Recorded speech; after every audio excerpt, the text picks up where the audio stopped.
To install the Seesaw app on Android, first tap on Play Store to open the Google Play Store. Tap the search bar and search for Seesaw. Seesaw, the Learning Journal app, is for teachers and students.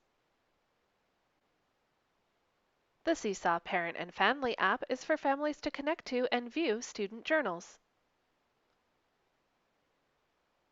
Let's download Seesaw, the Learning Journal. Tap Install. Tap Accept.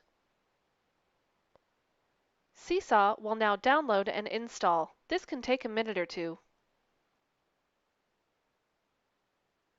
And that's all there is to it. Seesaw is now installed on your Android device.